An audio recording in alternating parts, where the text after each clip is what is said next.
Vamos a tratar de desglosar lo más rápido y efectivamente posible con dos personas este discurso, todas estas medidas que anunció Trump. Estas personas saben muy bien del tema, son los que van a hablar: Yatzel Román, abogado experto en relaciones internacionales, y Giovanni Vicente, quien es profesor de la Universidad de Columbia, ha estado con nosotros vía Zoom en anterior ocasión, estratega político y columnista internacional para medios como CNN e Infobae. Buenas noches a ambos, bienvenido Yatzel, Muy buenas bienvenido noches. Giovanni desde el Muy hotel buenas noches.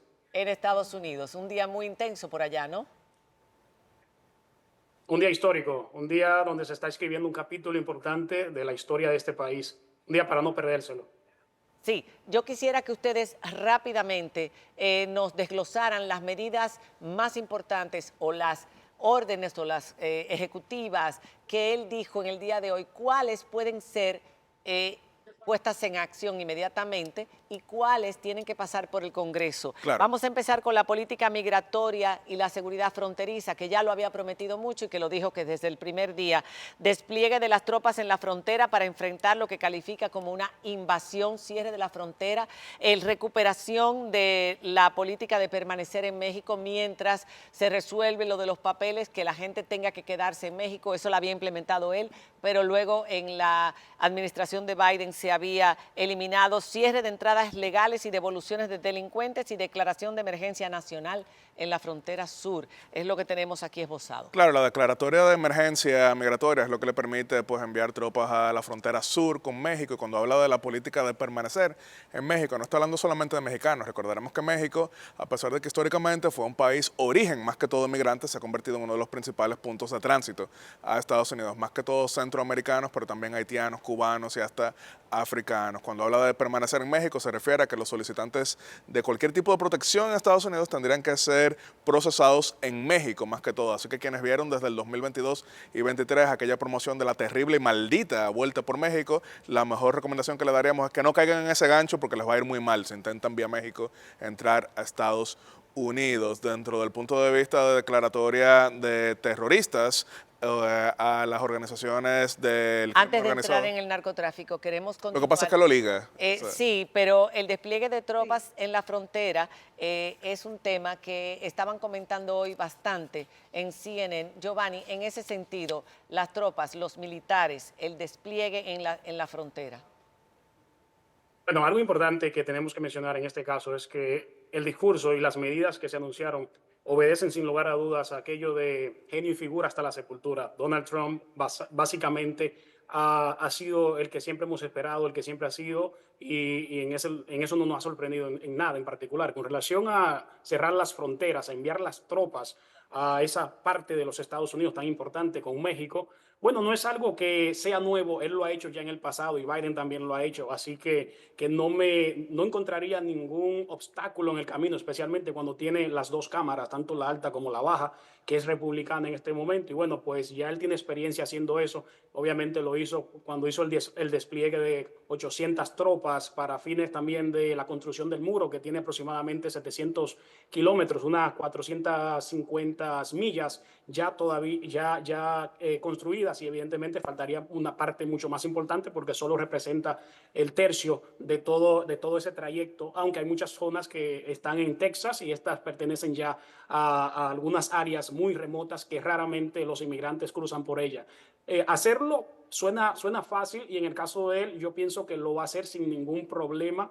Ya otros temas más neurálgicos, más integrales y podría decir incluso mucho más fundamentales que atañen a derechos fundamentales, derechos adquiridos y la carta, ¿no? la constitución vigente de los Estados Unidos, que establece la nacionalidad por nacimiento, digamos. Bueno, pues ya eso va a depender de cómo él pueda manejar, maniobrar eso y ganar y mover su agenda en el Congreso de los Estados Unidos, aunque en principio, como he dicho, tiene el Congreso a su favor, pero la Cámara de Representantes se renueva cada 2 años y también de forma periódica lo hace la Cámara de Senadores, aunque los senadores tienen un periodo de duración de 6 años, pero se renueva en diferentes tiempos que coinciden con las elecciones de medio término.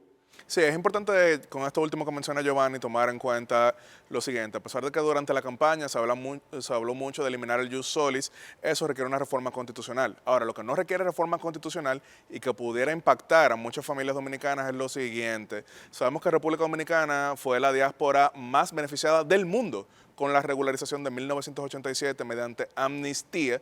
Por eso el año pasado se emitieron 70.000 visas de reunificación familiar en República Dominicana, solamente superado por China, pero proporcionalmente fue la mayor cantidad del mundo. Ahora, ¿qué puede cambiar y que es algo que ha estado siendo explorado legalmente? Es establecer límites a la cantidad de peticiones que puedan hacer familiares ya regularizados. Los dominicanos son 84% regulares en Estados Unidos, dígase ciudadanos o residentes, es decir, de los 1.9 millones de personas nacidas en República Dominicana que están en Estados Unidos, 1.7 millones ya son ciudadanos o residentes.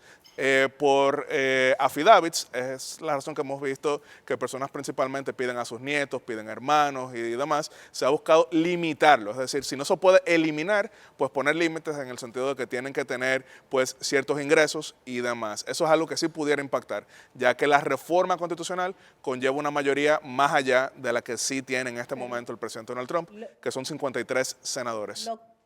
Lo que parecería es que el tema de las deportaciones masivas, que era otra de sus promesas en el tema migratorio, va a empezar tal vez con las personas con antecedentes penales, porque en su discurso él mencionó a los criminales que han entrado ilegalmente a los Estados Unidos. ¿Se espera que sea así, Giovanni? Bueno, eso es algo importante lo que mencionas y traes a colación ahora. Lo interesante saber es que obviamente cuando se comete alguna felonía y ya está demostrado que una persona es criminal, la deportación va porque va. Y es algo que también lo han sufrido las personas que tienen estatus de residencia legal en los Estados Unidos, pues evidentemente muchos se hacen ciudadanos porque saben que ya se haría mucho más difícil, mucho más forzosa la deportación de estas personas.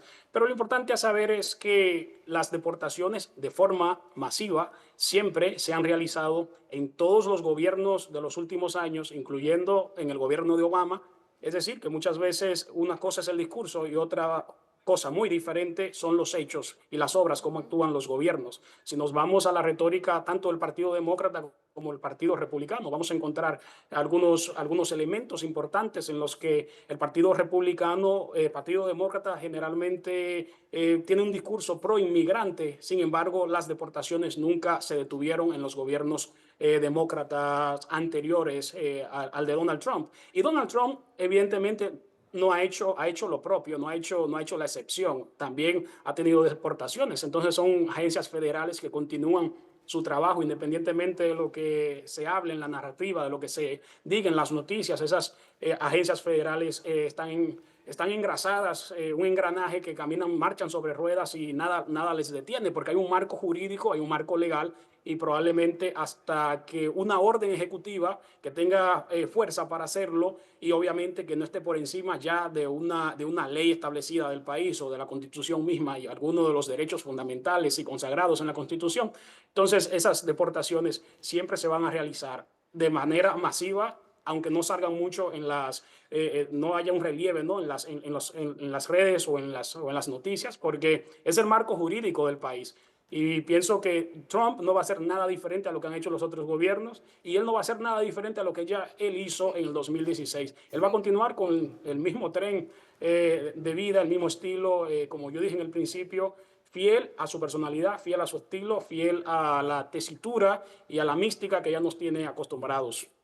Podríamos seguir hablando del tema de inmigración y las órdenes bastante rato porque es muy interesante todo lo que implica, pero quisiéramos pasar a otro punto que lo mencionaba María Cela ahorita, bueno, tú lo mencionabas ya, del narcotráfico.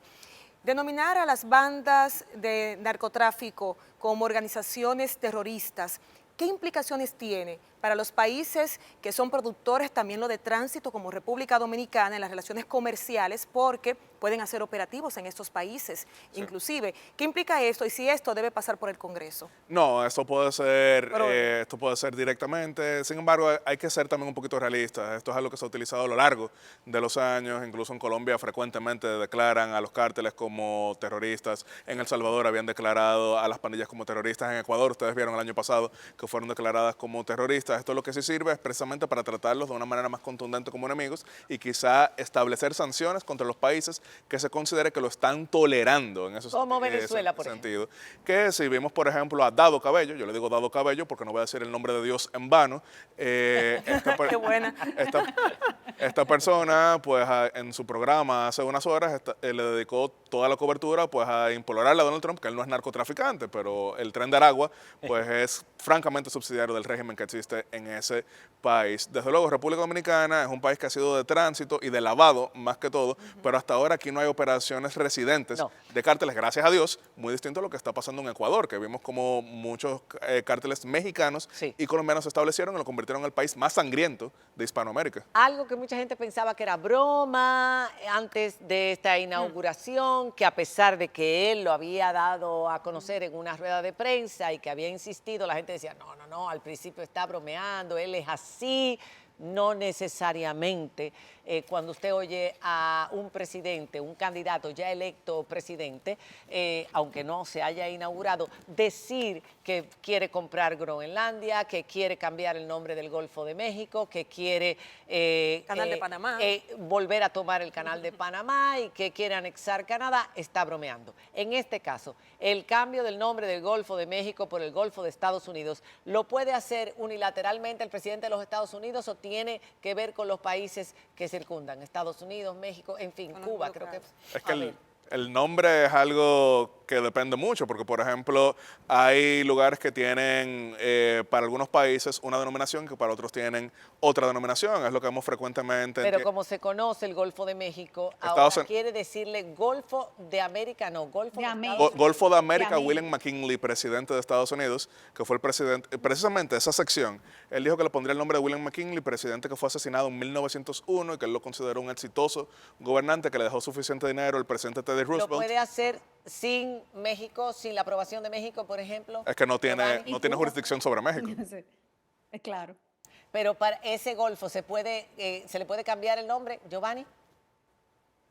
Bueno, eso es una pregunta bastante interesante y te puedo decir en ese sentido que es parte del ruido que se crea en toda esta vorágine política porque no va a resolver ningún problema. Es más que todo un mensaje simbólico que se envía. Es un mensaje de llegué aquí, estamos de vuelta, Estados Unidos está de regreso, grande, fuerte, pero tampoco no es que va a resolver el problema de esos países, ni siquiera de Estados Unidos. Entonces yo pienso que es parte también de la narrativa, es parte del mensaje, del ruido que se crea, y es algo que es muy propio de la personalidad de Donald Trump, es muy propio de su estilo de incorrección política.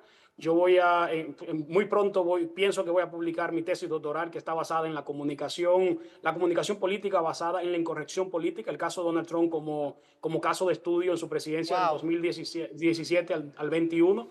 Y esto es más que todo lo que él hace. Obviamente, ya en el caso del Canal de Panamá, sí tendría un objetivo bastante claro. Es un objetivo de fines recaudador, por supuesto.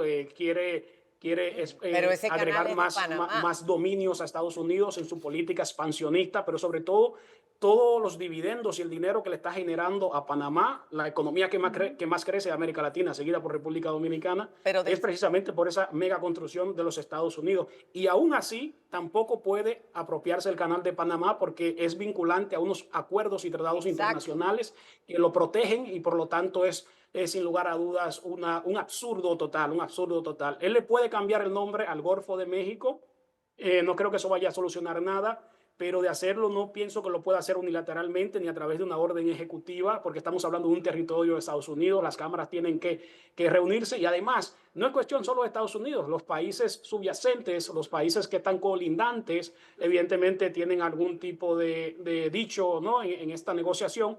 Y por supuesto que eso se va a ir al arbitraje internacional, se va a ir a los organismos internacionales, alguna corte que se encargue de dilucidar ese tema y de conocerlo. Y no es algo que pueda hacer un presidente simplemente con un borrón o con un borrón y cuenta nueva o un plumazo. Pero bueno, la intención para fines del electorado de él es muy buena y obviamente que se lo agradece su electorado.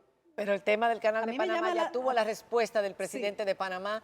Y ahí lo estuvimos viendo y es algo que él no puede decir, que no puede acusar al gobierno de Panamá de haber entregado ese canal al manejo de la República Popular China sin una prueba y una evidencia de lo mismo. El presidente de Panamá aclara que eso está manejado por los panameños y que eso pertenece a Panamá, que tuvo el tiempo que tuvo la concesión y está el tratado Torrijos-Carter. Que de por sí también se pronunció el hijo del general Omar Torrijos, Martín Torrijos, reivindicando pues aquel tratado de su padre.